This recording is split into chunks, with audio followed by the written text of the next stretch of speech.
plaît ici, c'est qu'on est vraiment en lien avec l'extérieur. On est tout de suite dehors, les portes sont toujours ouvertes. On a beaucoup de lumière. Dans une yourte, il n'y a pas d'isolation phonique. On est vraiment en lien, même la nuit, on entend tous les animaux qu'il peut y avoir dehors. On entend le vent, la pluie tomber sur la toile. On se rend compte aussi de l'impact qu'on a sur l'extérieur.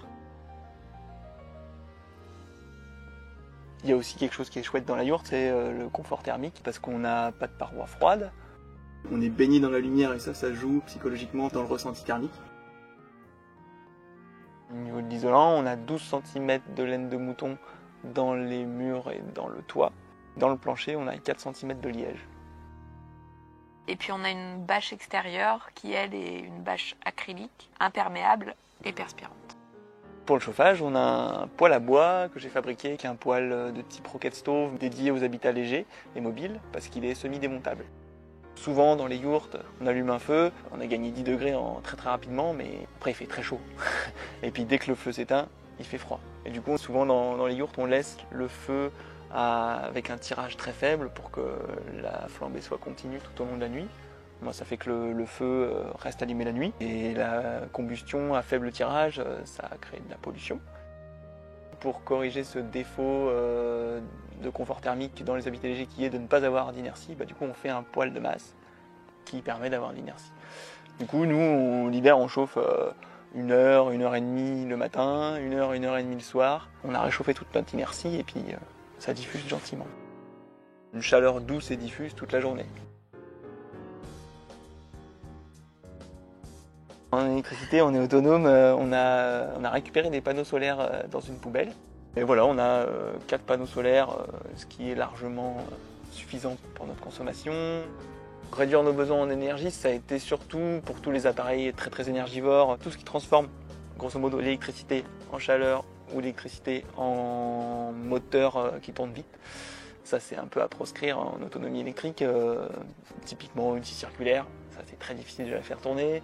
Ou un ballon d'eau chaude, ou un grille-pain, ou des trucs comme ça. Du coup, on a plein de petites alternatives. Le frigo, c'est une partie importante de notre consommation. Du coup, nous, on a fait le choix de l'utiliser que quand il y avait du soleil, c'est-à-dire l'été et le printemps. Et l'hiver, on le débranche, parce qu'il fait froid dehors. Du coup, on a un garde-manger à l'extérieur qui est en suspendu, à l'abri des rongeurs. On met nos aliments dedans et puis ils sont tenus au frais. Il y a quand même un espèce de truc un peu paradoxal à vouloir chauffer l'habitat très fort et dépenser de l'énergie pour être dans le confort, mais en refroidir une petite partie qui serait le frigo pour conserver nos aliments alors que dehors il fait froid. On a fait l'acquisition d'un cuiseur solaire qui nous permet de faire la cuisson comme sur le gaz, comme sur une plaque. Et on a un four solaire que David a fait, qui lui nous permet de faire des gâteaux, des cakes, des tartes. On a fait un brownie hier qui était tout à fait réussi et voilà.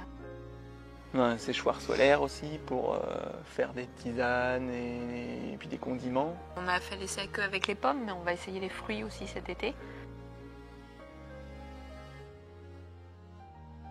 On n'a pas de système de chauffe-eau non plus. L'été, on met tout le temps, systématiquement, on se lève le matin et on met une grosse gamelle d'eau à chauffer sur le cuiseur solaire.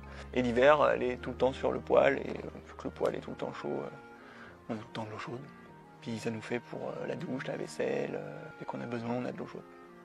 On minimise la quantité d'eau qu'on utilise. Quand on la rejette, on sait ce qu'on a mis dedans et on n'a pas prévu de système de phytoépuration ou de gestion des eaux usées. Donc on sait quel impact va avoir les produits qu'on a mis dans notre eau. Donc on fait attention aux produits qu'on met dans notre eau. Comme le liquide vaisselle, le savon pour les mains, c'est des produits qu'on va faire nous-mêmes. Pour avoir vraiment conscience de ce qu'il y a dedans.